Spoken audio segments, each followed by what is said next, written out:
Hi friends, ನಾನು ಸುಷ್ಮಂತ್. ಈ ರಾಘವೇಂದ್ರ ರಘು ಅನ್ನೋ ಒಂದು ಹೆಸರು ಕೇಳಿರ್ತೀರ, ರಘು ಅಂತ ಹೇಳಿ.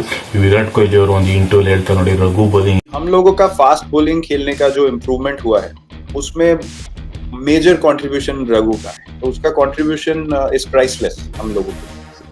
ಬಹಳಷ್ಟು ಸಹಾಯ ಆಗಿದೆ ನಮಗೆ ಈ ಥ್ರೋ ಡೌನ್ ಸ್ಪೆಷಲಿಸ್ಟ್ ಇಂದ ಅಂತೇಳಿ. ಫಾರಿನ್ ಪಿಚರ್ಸ್ ಅಲ್ಲಿ ಆಡೋಕೆ ವೆಸ್ಟ್ ಇಂಡೀಸ್ ಆಗಿರ್ಬೋದು, ಆಸ್ಟ್ರೇಲಿಯಾ ಆಗಿರ್ಬೋದು, ಇಂಗ್ಲೆಂಡ್ ಮುಂತಾದ ಬೌನ್ಸಿ ಪಿಚ್ಗಳಲ್ಲಿ ಈ ರಾಘವೇಂದ್ರ ರಘು ಅನ್ನೋಂಥ ಈ ಬೌಲಿಂಗ್ ಇಂದ ನಮಗೆ ಬಹಳಷ್ಟು ಸಹಕಾರಿಯಾಗಿದೆ ಅಂತ ಹೇಳಿ ವಿರಾಟ್ ಕೊಹ್ಲಿ ಅವರು ಹೇಳಿದ್ದಾರೆ. ಮತ್ತೆ ಈ ಸಚಿನ್ ತೆಂಡೂಲ್ಕರ್ ಅವರು 2011 ವರ್ಲ್ಡ್ ಕಪ್ ಸಮಯದಲ್ಲಿ ಈ ರಾಘವೇಂದ್ರ ರಘು ಅವರ ಹತ್ರನೇ ಈ ಥ್ರೋ ಡೌನ್ ಹಾಕ್ಸ್ಕೊಂಡು ಪ್ರಾಕ್ಟೀಸ್ ಮಾಡಿದ್ರು.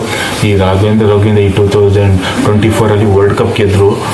T20 ವರ್ಲ್ಡ್ ಕಪ್ ಗೆಲ್ಲೋಕೆ ಪ್ರಮುಖ ಕಾರಣ ಅಂತಾನೆ ಹೇಳ್ಬೋದು. T20 ವರ್ಲ್ಡ್ ಕಪ್ ಗೆಲ್ಲೋಕೆ ಪ್ರಮುಖ ಕಾರಣನೇ ಈ ರಾಘವೇಂದ್ರ ರಘು ಅಂತಾನೆ ಹೇಳ್ಬೋದು. ಈ ರಾಘವೇಂದ್ರ ರಘು ಯಾರು ಅಂತ ಹೇಳಿದ್ರೆ, ರಾಘವೇಂದ್ರ ಅವರು ಮೂಲತಃ ಉತ್ತರ ಕನ್ನಡ ಜಿಲ್ಲೆಯ ಅವರು. ರಾಘವೇಂದ್ರ ರಘು ಅನ್ನೋರು ನಮ್ಮ ಕನ್ನಡಿಗರು. ಮೂಲತಃ ಇವರು ಉತ್ತರ ಕನ್ನಡ ಜಿಲ್ಲೆಯ ಕುಮಟಾದವರು. ಕುಮಟಾದಲ್ಲೇ ಬೆಳೀತಾರೆ ಹಾಗೂ ಕುಮಟಾದಲ್ಲಿ ಅವರಿಗೆ ಕ್ರಿಕೆಟರ್ ಆಗುವಂತ ಬಾಲ್ಯದಲ್ಲಿ ಆಸೆ ಇರುತ್ತೆ. ನಂತರ 21 ರೂಪಾಯಿ ಇಟ್ಕೊಂಡು ಚಿಕ್ಕ ವಯಸ್ಸಿನಲ್ಲೇ ಮನೆ ಬಿಟ್ಟು ಬರ್ತಾರೆ. ಒಬ್ಬ ದೊಡ್ಡ ಆಫ್ ಸ್ಪಿನ್ನರ್ ಆಗಬೇಕು ಅಂತ ಹೇಳಿ ಅವರು ಹುಬ್ಬಳ್ಳಿಗೆ ಬರ್ತಾರೆ. ಅಲ್ಲಿ ಹುಬ್ಬಳ್ಳಿಗೆ ಬಂದು ಕ್ರಿಕೆಟ್ ಆಡೋಕ್ಕೆ ಶುರು ಮಾಡ್ತಾರೆ. ಹಾಗೆ ಅವರು ಒಳ್ಳೆ ಆಫ್ ಸ್ಪಿನ್ನರ್ ಅಂತಾನೆ ಎಲ್ಲ ಕೂಡ ಹೆಸರು ಮಾಡಿರ್ತಾರೆ. ಹಾಗೂ ಅವರಿಗೆ ಉಳ್ಕೊಳಕ್ಕೆ ಜಾಗ ಇರೋದಿಲ್ಲ. ಸುಮಾರು 4.5 ವರ್ಷಗಳ ಕಾಲ ಸ್ಮಶಾನದಲ್ಲೇ ಉಳ್ಕೊಳ್ತಾರೆ. ಅದನ್ನು ಒಬ್ಬ ಅವ್ರ ಸ್ನೇಹಿತ ನೋಡಿ ಕೋಚ್ಗೆ ಹೇಳ್ತಾನೆ. ಆ ನಂತರ ಕೋಚ್ ಅವ್ರನ್ನ ಒಂದು ಹುಬ್ಬಳ್ಳಿ ಒಂದು ಹಾಸ್ಟೆಲ್ನಲ್ಲಿ ಇರೋಕೆ ಸಹಾಯ ಮಾಡ್ತಾರೆ. ಈ ಹಾಸ್ಟೆಲ್ನಲ್ಲಿ ಇರಬೇಕಾದ್ರೆ ಓಡಾಡುವಾಗ ಈ ಮೆಟ್ಟಲು ಕಡೆಯಿಂದ ಜಾರು ಬಿದ್ದು ಬಲಗೈನ ಮುರ್ಕೊಡ್ತಾರೆ.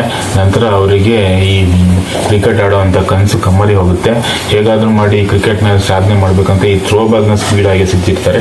ಅದನ್ನೇ ಒಂದು ಕೋಚ್ ಆಗಿ ಸೇವೆ ಸಲ್ಲಿಸಬೇಕು ಅಂತ ಅಂದ್ಕೊಳ್ತಾರೆ. ಇದನ್ನು ಈ ಥ್ರೋ ಬಾಲ್ಗಳನ್ನ ಸ್ಪೀಡಾಗಿ ಎಸೋದನ್ನು ಈ ಜವಗಲ್ ಶ್ರೀನಾಥ್, ಭಾರತದ ಮಾಜಿ ವೇಗಿ ಗಮನಿಸ್ತಾರೆ. ಅವ್ರನ್ನ ಈ NCA ನ್ಯಾಷನಲ್ ಅಕಾಡೆಮಿಗೆ ಸೆಲೆಕ್ಟ್ ಮಾಡ್ತಾರೆ. ಅವರು ಅಲ್ಲಿ ಈಗ ಗಾಯಾಳುಗಳಿಂದ ಚೇತರಿಸಿಕೊಳ್ಳೋಕೆ ಬಂದಿರ್ತಾರಲ್ಲ ಭಾರತೀಯ ತಂಡ ಆಟಗಾರರು, ಅವರಿಗೆ ಈ ಸಹಾಯಕ ಬೌಲಿಂಗ್ ಕೋಚ್ ಆಗಿ ಈ ಥ್ರೋ ಬಾಲ್ಗಳನ್ನು ಎಸೆಸ್ತಾ ಇರ್ತಾರೆ ಬೌಲಿಂಗ್ ಮಿಷಿನ್ಗಳ ಮೂಲಕ. ಇದನ್ನು ರಾಹುಲ್ ದ್ರಾವಿಡ್ ಮತ್ತು ಸಚಿನ್ ತೆಂಡೂಲ್ಕರ್ ಗಮನಿಸ್ತಾರೆ. ಇವ್ರನ್ನ ಈ ಆಸ್ಟ್ರೇಲಿಯಾ ಪ್ರವಾಸಕ್ಕೆ 2011ರಲ್ಲಿ ಸೆಲೆಕ್ಟ್ ಮಾಡ್ತಾರೆ. ಅಲ್ಲಿ ಬೌನ್ಸಿ ಪಿಚ್ಗಳಲ್ಲಿ ಭಾರತೀಯ ಆಟಗಾರರಿಗೆ ಆಡೋದು ತುಂಬ ಕಷ್ಟ ಆಗಿರುತ್ತೆ. ನಂತರ ಅವರು ಈ ಜರ್ನಿ ಒಂದು 10-12 ವರ್ಷಗಳ ಇವ್ರ ಜರ್ನಿ ಮುಗಿದೇನೇ ಇಲ್ಲ ಅಂತಲೇ ಹೇಳ್ಬೋದು. ಭಾರತದ ಯಶಸ್ವಿಯಲ್ಲಿ ಸೌತ್ ಆಫ್ರಿಕಾ ಹಾಗೂ ವೆಸ್ಟ್ ಇಂಡೀಸ್, ಇಂಗ್ಲೆಂಡ್ ಮತ್ತು ಆಸ್ಟ್ರೇಲಿಯಾ ಪಿಚ್ಗಳಲ್ಲಿ ಇವರ ಬೌಲಿಂಗ್ ಬಹಳ ಪ್ರಮುಖ ಪಾತ್ರ ವಹಿಸಿದೆ ಅಂತಲೇ ಹೇಳ್ಬೋದು.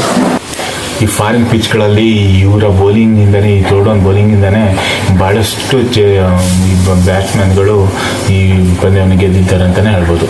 ಗಂಟೆಗೆ ಸುಮಾರು 150 ಕಿಲೋಮೀಟರ್ ವೇಗದಲ್ಲಿ ಥ್ರೋ ಡೌನ್ ಎಸೆತಾರೆ. ವಿಶ್ವದ ಅತ್ಯಂತ ವೇಗದ ಥ್ರೋ ಡೌನ್ ಸ್ಪೆಷಲಿಸ್ಟ್ ಅಂತಲೇ ಹೇಳ್ಬೋದು ರಘು ಅವರನ್ನು. ಅವರು 150ರಿಂದ 155 ಕಿಲೋಮೀಟರ್ ವೇಗದಲ್ಲಿ ಥ್ರೋ ಡೌನ್ಗಳನ್ನು ಮಾಡ್ತಾರೆ ಗಂಟೆಗೆ. ಇದೊಂದು ಭಾರತದ ತಂಡಕ್ಕೆ ಒಂದು ವರದಾನ ಅಂತಲೇ ಹೇಳ್ಬೋದು. ಇಷ್ಟೊಂದು ಸ್ಪೀಡಾಗಿ ಥ್ರೋ ಡೌನ್ ಮಾಡುವ ಬೌಲರ್ಗಳು ಈ ಭಾರತ ತಂಡದಲ್ಲೇ ಯಾರೂ ಇಲ್ಲ ಅಂತಲೇ ಹೇಳ್ಬೋದು.